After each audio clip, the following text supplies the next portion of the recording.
estimates for the Department of Social Development for the 2019-20 financial year.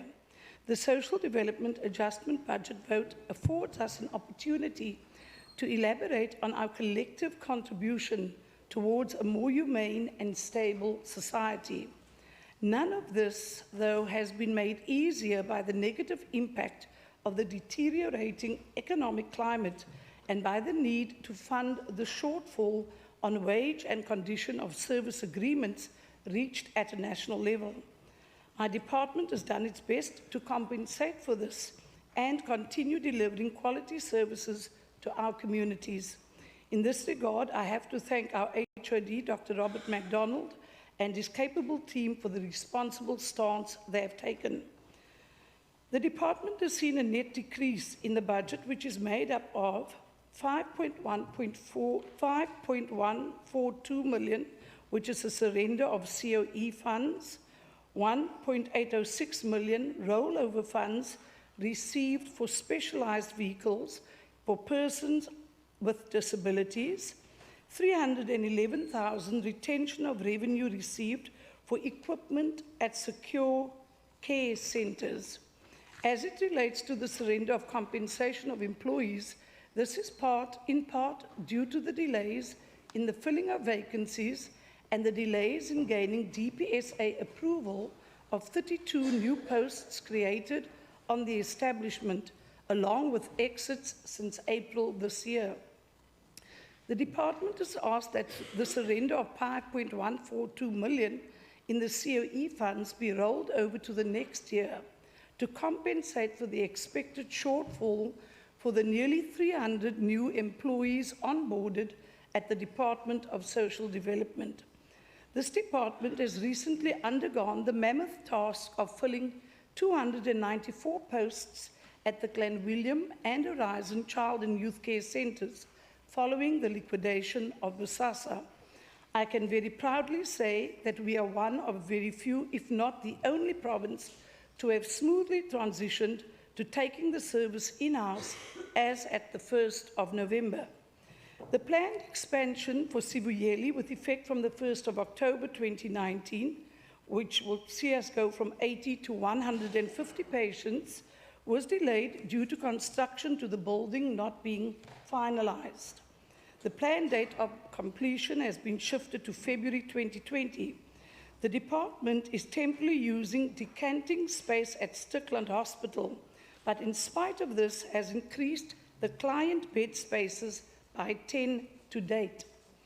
The De Novo Centre has had ongoing maintenance upgrades since 2017. Initially, it affected the RAW program, and only 18 clients could be accommodated at a time. The Department of Public Works has concluded 2 phases and is currently busy with phase 3, which is affecting the substance abuse treatment section. The clients were redirected to NPO treatment centres as an interim arrangement, ensuring the continued delivery of the service. This has resulted in funds becoming available for reprioritisation. 4 quantum vehicles have been purchased, and it is being adapted for use of children and people with disabilities. The vehicles, which will be used to transport children with disabilities, is expected to be delivered to 4 NGOs by February 2020. The non-compliance of NGOs who receive transfer payments is an ongoing concern.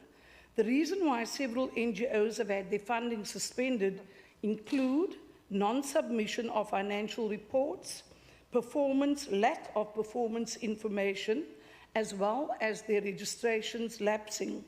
But I am encouraged that with the help of departmental officials, these NGOs are being assisted in getting back on track with the requisite levels of compliance. Where funds were reprioritised, Speaker, various identified budget pressures will be addressed. These include the basic tools of trade for all staff members, such as IT hardware, S&T allowances, etc. Many may not see the value in these particular shifts. However, social workers need to travel great distances in order to execute their duties effectively. It could mean the difference between a child being removed from a dangerous situation or staying in danger. IT hardware is a big part of this process. Getting the basics right means the most vulnerable are able to receive services. In reprioritizing transfer funding, areas were identified where there is an increase in demand. These areas include disability services, victim empowerment, and substance abuse. I know we all share a concern for the ongoing inability across the country to address the social ills plaguing our society. Not only do these social ills destroy families and cause lasting emotional damage, they also have a huge economic impact. We have budgeted a significant amount of money on measures and programs to improve this critical situation, and all funds will be effectively spent on this objective. Today, the department saw a new cohort of social workers specifically deployed to address gender-based violence, to report for duty and take up their posts. Today, I stand proud and firm in our belief that the Department of Social Development continues to contribute toward creating not only a better society, but a more just one too, a feat we would not be able to achieve if it wasn't for the thousands of our dedicated officials and staff in local authorities, NGOs, and the honourable members in this House as our partners. I feel honoured to have the opportunity to walk the journey of welfare to social development with them over the next 5 years. I thank you. Thank you, Honourable Minister. I now recognize Honourable Bosman. Honourable Speaker, the aim of the Department of Social Development is to ensure the provision of a comprehensive network of social development services that enables and empowers the most vulnerable in our communities, specifically our children, the elderly, and those with special needs. The adjusted estimates of the provincial revenue and expenditure for social development gives effect to this mandate by reappropriating funds to those who need it most. Under the leadership of Minister Shana Fernandez and our capable head of department, Dr. Robert MacDonald, the Department of Social Development in the Western Cape has gone beyond their call of duty to ensure social services are being brought to the most vulnerable citizens of this province. Among some of the adjustments made, the most significant are the rollover of 1.8 million to ensure that the department provides appropriate and suitable transport for children with profound disabilities, and we welcome the timelines that the Minister just presented. An amount of 311,000 towards the purchasing of capital assets to help fill the void that was left by the ANC-aligned Bosasa at the liquidated Bosasa secure care facilities is also being reappropriated so that this department can bail out an ANC-sponsored mess. Speaker, with the constant feeding of our failing state-owned enterprises and the gross financial mismanagement at a national level, it has become clear that the national government would rather continue to bail out failed SOEs instead of bailing out the most poor and desperate in need of urgent and long-term social development. This has become evident during SCOPA when it was revealed that the national government plans on cutting the budget for social development by 130 million in the next financial year. The honourable members of the ANC often fail to acknowledge how decisions taken at a national level can impact on the work of provinces.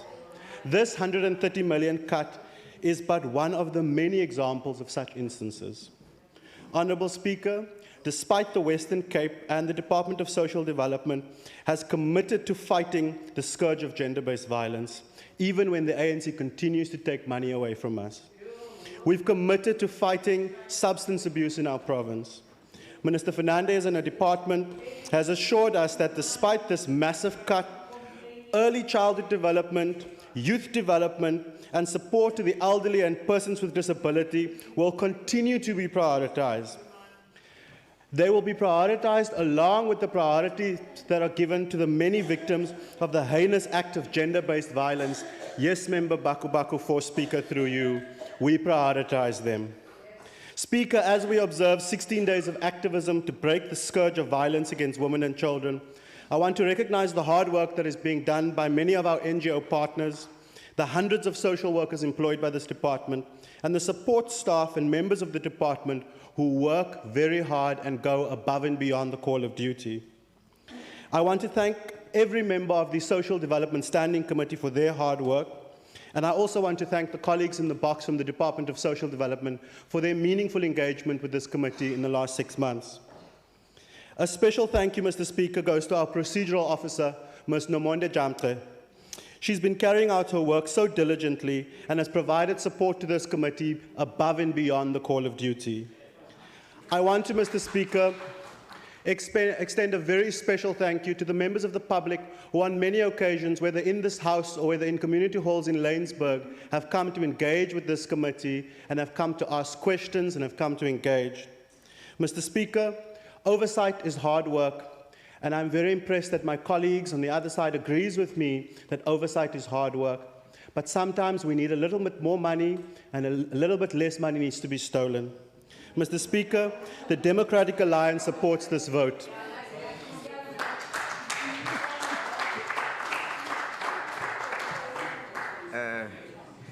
Thank you, honorable members.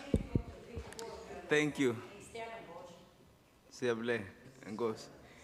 Honorable members, I now recognize Honorable Pagu Pagu Force.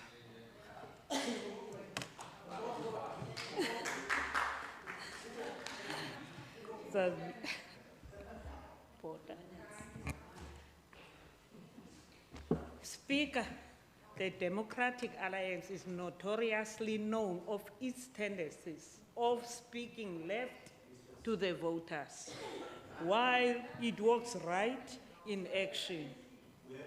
Below, I want to briefly explain what I mean, and in doing so, I will focus on the budget adjustment estimate as tabled by the MEC. Firstly, allow me to remind this House about what Helen Zille said in her last SOPA earlier this year. Zille said, as a caring government, we have expanded social services to the disabled, our youth, the elderly, and those in need of protection, substance abuse treatment, and counseling.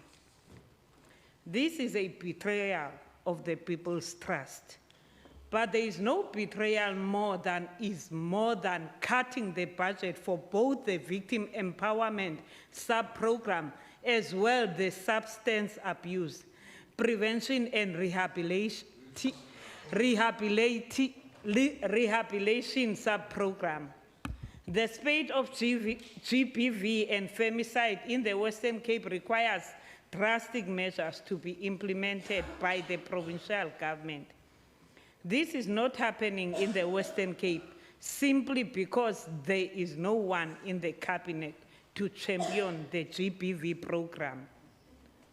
Women need more shelters, especially in poor communities where majority of victims are residing.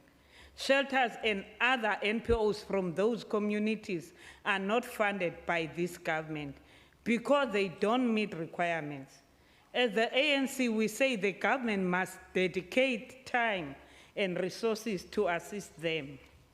While the province is cutting its spending for GBV, we must welcome the additional funds that have been channeled by national government towards the Western Cape to fight against problems. President Ramaphosa has been doing a brilliant job in terms of championing this struggle. The provincial government, on the other hand, as it can be seen with this budget, doesn't care at all and is not doing anything. In the Kraaifontein ROAR and Treatment Center, a list of collective grievances sent to the department on 30 May 2018, in which the visual from Facility Management and Quality Monitoring Directorate asked for formal investigation into the directorate have not been addressed to this day. Those grievances included unfair labor practices and unfair discrimination of employees. Speaker, At Lindelani Place of Safety, things are even worse. Grievances has been sent to MEC Freds and MEC Fernandez. Instead of addressing the grievances, the department is purging employees that speak out, like Samantha Baron, who appeared before DC on October 2019. Speaker, when Parliament reopens next year, we wish to bring all these cases to the committee so we can address them, seeing that the department has failed. Aye. Wala lo mlomo.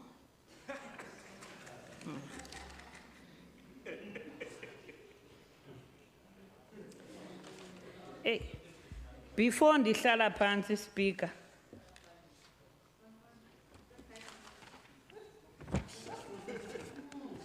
Inye, zimbini, zintathu, ndizigqibile. Before ndihlala phansi somlomo, ndawuthanda ukuthi ku-MEC wethu, uFernandez, apha akuzange udlalwa. Qina mbokotho kodwa usebenze umsebenzi we-community. Ungazi attach nepati. Usebenze as imember yaseParlamente njengoko sowuqalisile.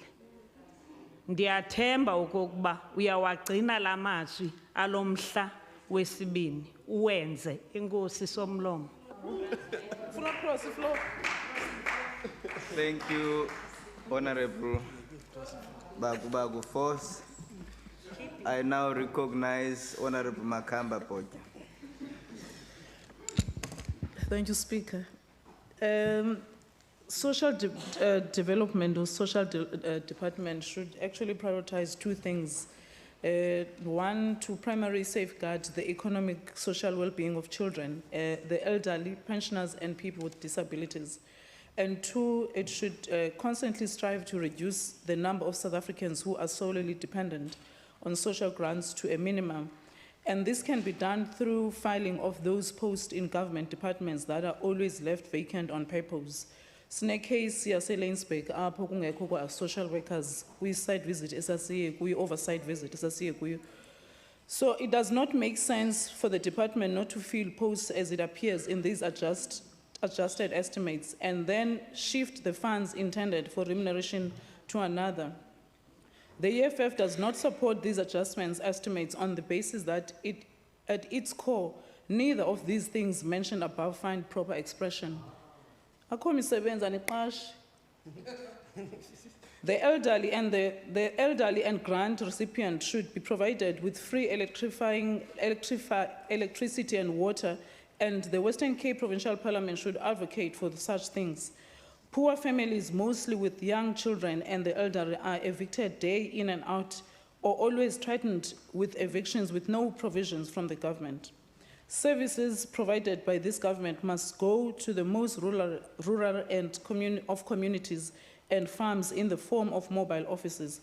We are serving people in the most unequal country and province in South Africa. And for that, our priorities should be poorest of the poor, with realistic deadlines and fast implementations, which we do not see here. So ngalo mazwi somlomo ndinomyalezo ku MEC into bana makazama uqasha social workers sine problem eLanesburg nase Overbay. Thank you. Thank you, Honorable Makamba Poja. Siyabule. Now, honorable members, I recognize Honorable Heron. Thank you, Speaker. Speaker, this vote is one of those that worried me the most when I was looking for any indication that the safety plan was being implemented across the departments as the Premier had promised. If you go to page 157 of the budget, you see that there's a slash of 24 million rand from social welfare.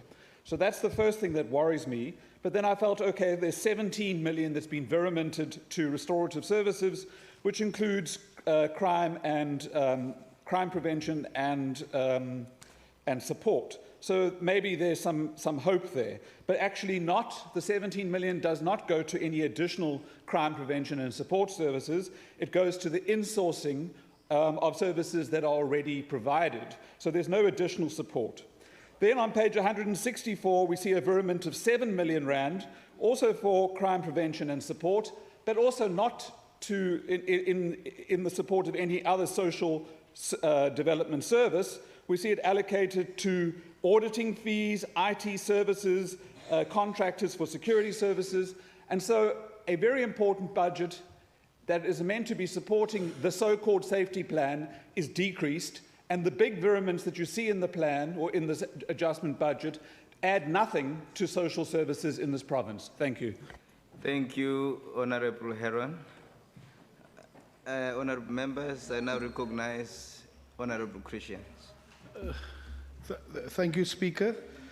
Just one or 2 points. The one point is Program 2 and Program 3 speaks about underspending realized due to internal promotions, resignations, and retirements. Now, I can foresee that you cannot foresee resignations, but surely you can advertise internally or externally, and you know when people is going to retire. So it seems to me that this is just hiding money somewhere, and this does not explain that. So, like I said, you cannot foresee resignations, but other things you can plan for. The same with funds reprioritized due to over-provision of leave gratuity. I mean, getting away with jargon like this. It's hiding money somewhere, and the money can be better spent because this is a crucial department. Thank you, Speaker. Thank you, Honorable Christians.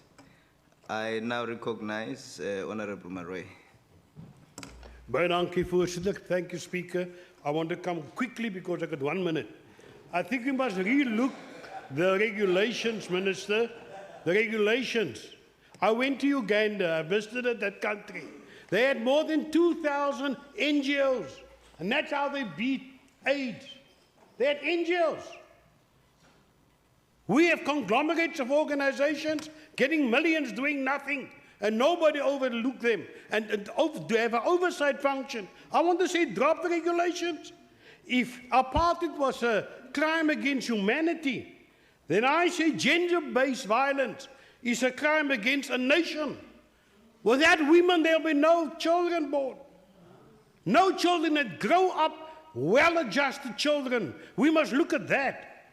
I want to say, if apartheid was a crime against humanity, then the abandonment of our elderly is a crime against our ancestors, a crime against those who came before us and built what we enjoy today. The youth every time say they must lead, but they yet build nothing. Thank you, Honorable Murray. Just 1 more minute, sir. How I wish, sir, but unfortunately I cannot. I want to thank you, sir, nevertheless. Thank you. Thank you, Bye-bye. Honorable Murray. Thank you very much, sir. Honorable Minister. Honourable Speaker, I wish to thank all the participants who were involved in the debate today. And like Covey would say, I shall start with the end in mind. I wish to acknowledge the Honourable Marie's inputs in that I do believe social work practice needs to be revisited. We cannot be doing 25 years later something we did 25 years ago now, hoping to achieve the same results in a very different, hostile environment. So we need to revisit social work practice, and that is something that I am applying my mind to. To the Honourable Member from the EFF, there are 2 issues. The one is that the DST and SASSA policy does not make provision for evictees. So as much as we would want SASSA to get involved when people are evicted, the policy doesn't allow them to. So it is not something that we can manage. In the club goods issue, we actually had to get the national minister to overrule their own policy to provide relief to those evictees. We have also filled the position of the DST social worker in Lanesburg and also provided a social auxiliary worker since your visit to that region. So we have followed up on that. I think just before that, the Honourable, was it Christians, who talked about the elderly, the disabled. It is an area that we need to take care of. Unfortunately, there is just simply not enough money to go around. And sadly, we are seeing many of our elders being disowned by their families. They got no homes to go to. So we have homes with people that have been living in it for 20, 30 years, and it is indeed a bleak state of affairs. Then I need to talk to, I think, Member Baku Baku Foss. I would want to caution the Honourable Member through the Speaker that there is a bargaining council that deals with labour issues. And I don't think that labour issues should be deliberated on the floor here, because the officials have access through various forums to raise their concerns. So we will not, I would not encourage that practice within this House, as there are forums outside there. There is also the issue of NGOs that are family run. It's a mother, a father, a son and a brother, and everyone who's on the payroll. And unfortunately, when you ask for financials and you ask for the detail and you do the inspections, you find something to the contrary. So these are also inhibiting factors that prevent us from assisting and funding NGOs. Then I would like to talk to the Honourable Said. He's the Honourable Member who has left the room right now. He's gone to Cuba. Oh, sorry. He talked about the migration. Honourable Minister, will you please take your seat? Thank you. Honourable Bagu Foss. Enkosi somlomo uminister ingathi uthetha nathi ngoku akathethi nathi through wena ndithetha kule kaRhalithi ugqiba akhangathi through you speaker uthi ndiya kuRhalithi ndiyabulela. Enkosi man. Enkosi lunga libekekileyo lendlo isomthetho. Honourable Minister, order honourable members. Honourable Minister, the Honourable Member Bagu Foss was making an objection that the Minister must address the Speaker on a particular matter relating to Honourable Said. Okay. So, You may Honourable proceed. Speaker, on the matter that the Honourable Khalid Said raised regarding ECDs, talk about the devil. Oh, there he is. I cannot address the Honourable Member. He's not in his bench. So he should be in his seat, Honourable Baku Foss. But I will continue. The migration of ECD is not simply a functional move from DBE from the Department of Social Development to DBE. We haven't yet got grade R right in DBE, yet national government wants to migrate all of ECDs to DBE. The ministers are both at odds. There is confusion. There is no certainty. The 4 provinces have yet not been consulted on this move, yet it is touted as something that needs to happen in 2020. But sadly, when DST put up their priorities nationally at the last MINMEC, they only have the plan for the Children's Amendment Act in 2024. So we can't put the cart before the horse. We need the amendments before we can do the move. So I would encourage the member to try and read up on what is actually happening in that regard. Like the Honourable Sayed, I too wish to quote from Nelson Mandela when he spoke at the COSATU conference in 1993. And I quote, the Honourable Mandela said, if the ANC does to you what the apartheid government did to you, then you must do to the ANC what you did to the apartheid government. And on that, it might be an old line, but listen to the practices. We have MECs. We have MECs renting. Order, honourable members. Speaker, Order, can you honourable protect members. me, please? Order, honourable members. Please proceed, Honorable I need Minister. to be protected, please, Speaker. Thank Will you you. please proceed, Honorable Minister? We have MECs leasing vehicles at 90,000 Rand a month.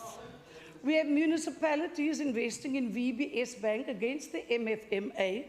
And then most importantly, we had the Hawks raid the DSD offices in Durban because they had 11 NPOs who benefited to the tune of 33 million. These are ghost NPOs that took money that should have been used for the poor and the vulnerable. So all I wish to say is, oh, the irony. Mr. Chairman, point of order. Will you please take your seat, Honorable Minister? Honorable Murray, what's your point of order? Mr. Speaker, I heard the word ghost quite often here now. I'm getting scared. What is meant by ghost now? Is there a ghost in the house or what is that? Thank you. Thank you, Honorable Murray. That's not a point of order. But let us please allow the Minister to proceed. Thank you. The Honourable Speaker, whilst this is a serious matter, we could call in Ghostbusters, but to have NPOs registered receiving 33 million that was intended for the most vulnerable and poor cannot just be. So I would like to, Speaker, thank the chairperson and the procedural officer, as well as all the committee members, for their robust yet positive engagement. I also wish to thank Minister Amania for balancing a complex budget to try and get us through this difficult time. It would also be remiss of me not to acknowledge the hard work of my predecessor, Mr. Albert Fritz, and our very capable HOD, Dr. Robert MacDonald, who leads a dedicated team of people in providing much-needed support to our most vulnerable citizens. I also wish to acknowledge Dr. MacDonald and the entire team for achieving a 7th clean audit. Finally, I would like to request that all honourable members in this august House will support government in its quest to make the Western Cape a safer province. To this end, we will extend the 16 days of no violence against women and children to 365 days a year as part of the Premier's safety plan. Watch this space. On the 11th of December, things will be happening. I thank you. Thank you, Honorable Minister, honorable members. That concludes the debate on vote 7. Thank you to the officials.